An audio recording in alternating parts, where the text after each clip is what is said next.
그러니까 각 단어들이 유통 과정을 얼마나 끼고 있냐에 따라서 그 나무 가격도 달라지고 그 나무의 가격을 부르는 단어들도 달라지는데요. 그래서 각 단어들이 뜻하는 그 의미를 모르면 오해가 생길 수밖에 없습니다. 안녕하세요. 나무시장의 양태입니다. 정말 오랜만에 영상을 찍는데요. 그동안 너무 바빠가지고 찍을 엄두를 못 내다가 이제 좀 바쁜 시기가 지나서 이제 유튜브에 집중할 수 있는 그런 좀 시간적 여유가 생겨서 이제 앞으로 좀 유튜브에 이제 뭐 일주일에 한 개씩 업로드 한다든지 이런 식으로 좀 유튜브에 집중을 해볼 생각입니다. 이제 다른 일들을 하느라 이제 영상을 못 찍고 기다리는 동안에 그동안 또 댓글도 많이 달아주시고 여러 피드백도 해주셨는데 그런 댓글들 덕분에 진짜 구독자분들이 정말 궁금한 게 뭔지 정말 필요한 정보가 뭔지를 알게 된 것 같아서 앞으로의 컨텐츠의 방향을 잡을 수 있었어요. 그래서 앞으로 이런 댓글들 많이 남겨주시고 뭐 진짜 궁금한 점이나 이해가 안 가는 점 그런 부분들을 조금 더 편하게 말씀해 주시면 제 컨텐츠의 방향이 되기도 하고 여러분들에게도 조금 더 양질의 정보를 좀 더 알맞게 전달할 수 있기 때문에 앞으로도 편하게 댓글 달아주시면 될 것 같습니다.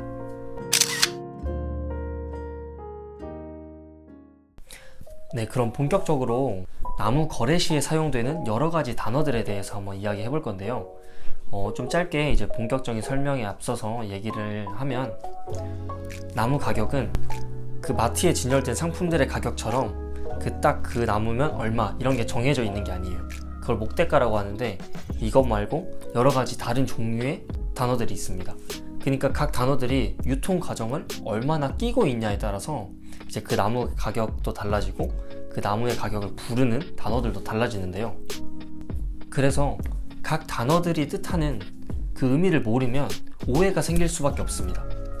한 가지 예시로 제가 이제 블로그에다가 아산 특수목 전시장에 대한 포스팅을 올렸었어요.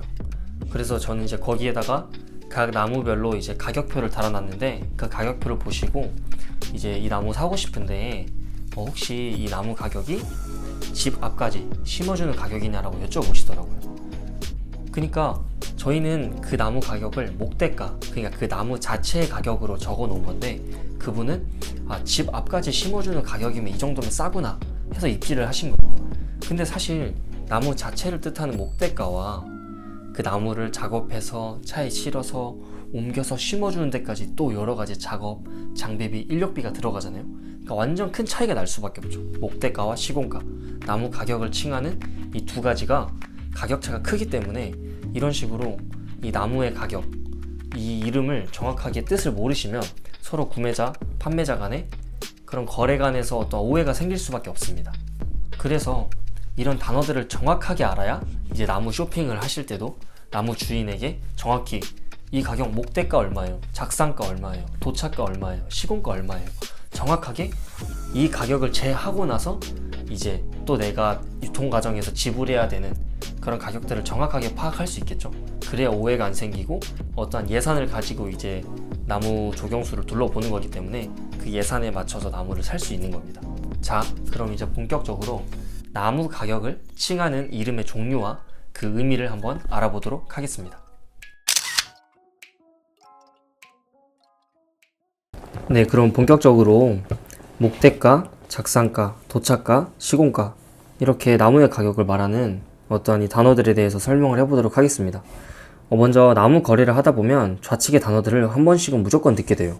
왜냐면 이게 다 이제 나무의 가격을 뜻하는 단어이기 때문인데요. 그러니까 거래할 때 이 네 개 중에 하나의 가격으로 단어가 쓰이겠죠? 그런데 왜 이리 나무의 가격을 말하는 단어의 종류가 많을까요?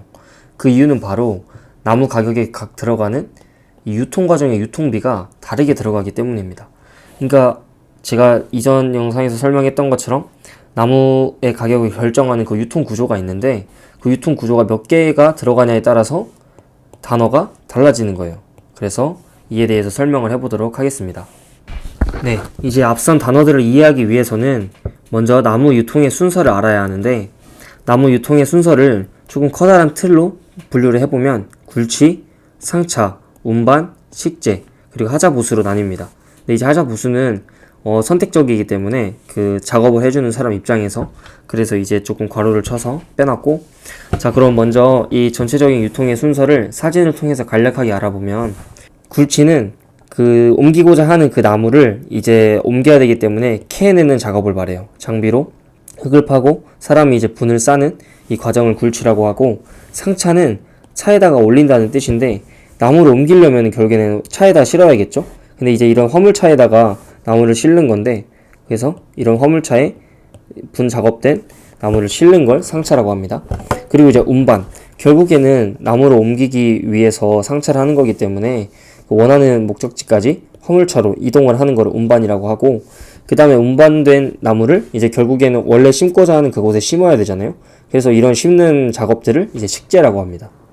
물론 유통의 전체 과정이라고 한다면 이전 영상에서 제가 잠깐 언급했던 이 낙강화의 역할인 나무를 소개하고 연결하는 것에서부터 시작이지만, 나무의 가격을 설정하는 단어에 있어서 소개비라는 요소는 들어갈 수도 있고 안 들어갈 수도 있는 매우 유동적인 요소이기 때문에 오늘 영상에서는 제외하고 설명하도록 하겠습니다. 그러니까 이 소개비라는 부분이 어떠한 비즈니스의 어떤 관계에서 좀 다음의 거래를 위해서 뭐 이제 조금 덜 받는다거나 아니면 지인 간의 거래이기 때문에 안 받는다거나 뭐 이런 부분들이 있을 수 있기 때문에 유동적인 요소이기 때문에 빼는 점 이해해 주시고, 낙가마에 대해서 전혀 모르시는 분은 이제 우측 상단에 카드 제가 이제 올려놓을 건데 여기를 클릭하셔가지고 관련 영상을 보고 오시는 걸 추천드립니다. 네, 먼저 목대가에 대한 설명입니다. 목대가는 말 그대로 정말 나무 목대 자체로의 값이에요. 그러니까 이게 무슨 말이냐면 유통에서 발생하는 그 어떤 요소도 들어가지 않고 나무 그대로의 가격만을 이야기하는 단어입니다. 그러니까 그냥 나무 그 자체의 가격, 정말 어떠한 작업비, 추가적인 어떠한 그런 돈이 들어가는 게 아니라 정말 그 나무 그 한 그루, 그 자체, 한 주 자체에 대한 그 가격만을 이야기하는 단어가 이 목대가라는 단어라는 거 알아주시고, 네, 다음은 작상가에 대한 설명입니다. 작상가는 작업 상차가의 줄임말로 작업 상차가란 뜻인데, 이걸 이제 아까 전에 살펴봤던 그 유통의 사진들로 살펴보면 이제 굴치 작업비와 상차 작업비를 합친 말입니다.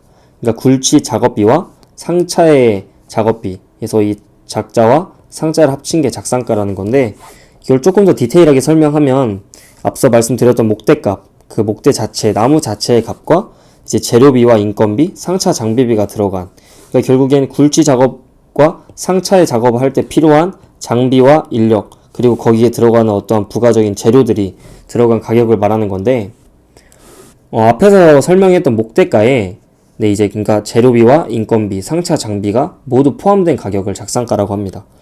그래서 나무 거래를 하다 보면 보통 네, 작상가는 얼마고요? 목대가로 하면 얼마입니다. 이런 식으로 이제 작상가와 목대가를 주로 사용합니다.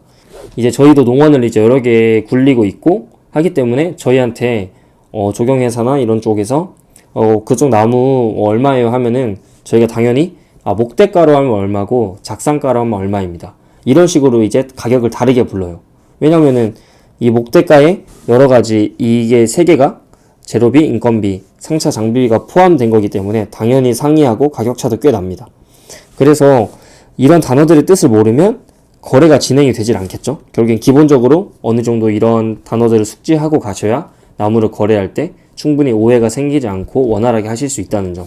네, 그 점 알아주시고.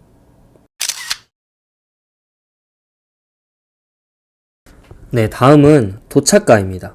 도착가는 식재 현장까지 배달시켜주는 값, 그러니까 결국에 운반해주는 그 값을 말하는데, 도착가는 보통 개인 간의 나무 거래가 아니라 좀 큰 규모의 공사 납품 시에 많이 쓰이는데, 쉽게 설명하면 이제 나무를 식재해야 하는 현장까지 나무를 배달시켜주는 값을 말해요. 그러니까 즉 나무를 운반해주기 위해서는 나무를 실어 나르는 화물차가 필요하겠죠. 그래서 도착가는 작상가, 앞서 말씀드렸던 작상가에 이 화물비가 포함된 가격을 도착가라고 합니다. 그래서 만약에 이제 강원도에 있는 나무를 전라도로 가지고 온다라고 했을 때 결국에는 이 거리, 나무를 옮겨주는데 이 화물비가 들잖아요. 그래서 이런 화물비가 또 짱짱하기 때문에 또 지역마다 또 얼마나 할증이 붙고 이런 부분들이 좀 다 나뉘어져 있어서 이런 또 상이한 화물비에 대한 내용들은 제가 다음 영상에서 설명해 보도록 하겠습니다. 네, 마지막으로 시공가에 대한 내용입니다. 시공가는 이제 도착지에서 식재까지 해주는 가격을 말해요.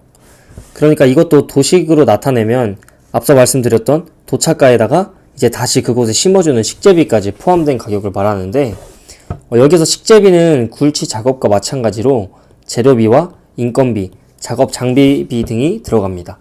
이렇게 되면 굴치부터 상차, 운반, 식재까지 모든 걸 도맡아서 진행한 가격이 되는데요. 그래서 이때는 전체를 도맡아서 작업을 해줬기 때문에 책임 시공비라는 명목에 비용이 추가가 됩니다.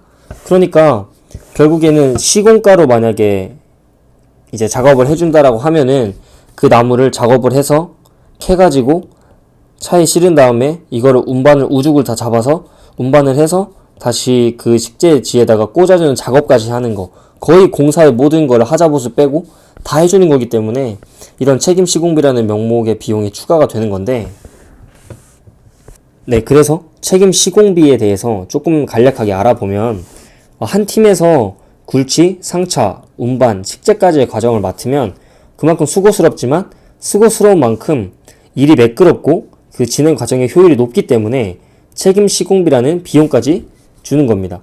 그러니까 결국에는 이런 작업팀을 쓰는 발주자 입장에서는 그 발주자한테 돈을 벌어다 주는 방법은 결국엔 공사 기간을 줄이는 건데, 뭐 하루 공사비가 조금 비싸다고 해도 이제 전체 공사 기간에 만약에 20%를 줄인다고 하면 전체 공사 금액의 20%를 아끼는 거기 때문에 어떻게 보면은 이런 책임 시공비를 주고 일을 맡기는 그런 부분이 더 효율적이라고 할 수도 있고, 그래서 일정 규모 이상의 공사는 도착가로 하는 경우가 많습니다. 그리고 보통 이제 책임 시공비까지 받을 정도로 맡아서 하면 공사 이후에 하자 보수까지 도맡아서 하는 경우도 많다는 점을 참고하시면 좋을 것 같습니다. 이와 관련된 내용은 또 이제 좀 여러 가지 변수도 있고 또한 자세하게 설명드릴 부분들이 따로 있어서 영상을 따로 제작해서 말씀드리도록 하겠습니다. 네, 이제 마지막으로 한 번 더 정리를 해보면, 이제 어느 정도 나무 가격들의 명칭들이 무엇을 뜻하시는지 이제 좀 아시겠죠? 그럼 이제 마지막으로 간단하게 정리를 한 번 더 해보면, 이러한 나무 구조 유통의 흐름 속에서 몇 개의 유통 과정이 껴있냐에 따라서 이렇게 가격을 뜻하는 단어가 달라지는 것을 살펴보았는데, 자, 먼저 목대가는 그 어떠한 유통 과정도 포함되어 있지 않는 걸 알 수 있죠. 그래서 나무 자체로의 값을 말하고, 작상가는 이제 굴치 작업과 상차 작업비가 포함된 이 두 개의 굴치와 상차가 포함된 가격을 작상가라고 한다고 했고, 도착가는 이제 작상가에서 운반까지 포함된 가격을 도착가라고 했습니다. 그리고 마지막 시공가는 이제 도착가에서 이제 그 현장에서 다시 식재를 해주는 것까지 모든 유통 과정이 포함된 가격을 이제 시공가라고 설명을 했습니다. 네, 그래서 오늘 이런 굴치, 상차, 운반, 식재 이런 유통의 과정이 몇 개 껴있냐에 따라서 그 나무의 가격을 칭하는 단어들이 어떻게 달라지는지를 살펴봤는데, 결국엔 이런 단어들을 좀 아셔야 더 수월하게 나무 거래를 하실 수도 있고, 또 거래자 간에 좀 오해가 생기지 않고 좀 정확하게 짚고 넘어갈 건 짚고 넘어갈 수 있기 때문에 이런 부분들을 이제 계속 반복적으로 보시면서 숙지하시길 바랍니다.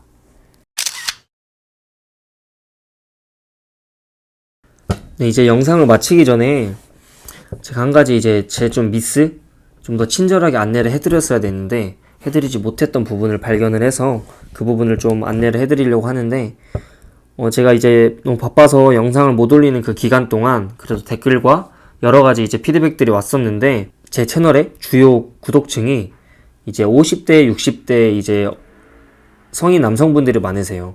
그런데 이제 이 핸드폰과 PC로 유튜브를 볼 때 이제 좋아요와 구독을 누르시는 데 있어서 좀 버튼이 이제 친절하지 않다 보니까 좀 그런 부분들을 헷갈려 하시는 분들이 계시더라고요. 그래서 제가 이런 부분까지 이제 친절하게 안내를 해드렸어야 되는데 못했던 점을 좀 발견을 해서 오늘 좀 안내를 해드리려고 합니다.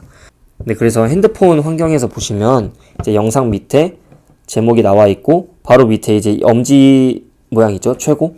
이 따봉 모양을 눌러주시면 이게 좋아요가 반영이 되는 거고, 이제 바로 그 밑에 제 나무시장 유튜브 채널 이름이 있고 그 오른쪽에 구독 버튼이 있습니다. 이걸 누르면 이제 구독 버튼을 누르시면 이제 제가 다음 영상을 올렸을 때 또 바로바로 이제 유튜브에 떠서 바로 보실 수 있게 되기 때문에, 네, 앞으로 더 영상을 받아보고 싶으신 분은 구독, 그리고 오늘 영상이 유익하셨다면 좋아요 눌러주시고요. 네, 컴퓨터로도 이제 구독과 좋아요 누르는 법이 있는데, 이제 컴퓨터로 보시면 이제 바로 영상 밑에 이제 우측 하단에 이 좋아요 표시와 구독이 있습니다. 네, 그래서 PC와 마찬가지로 이렇게 해주시면 됩니다. 네, 그래서 오늘 오랜만에 이제 영상을 올렸는데, 이제는 좀 여유가 생겨서 이제 앞으로는 유튜브에 조금 집중해서 양질의 영상들을 계속 이제 지속적으로 꾸준히 업로드 할 테니까 잘 봐주셨으면 좋겠습니다. 네, 그럼 오늘도 시청해주셔서 감사하고 나무시장의 양태였습니다.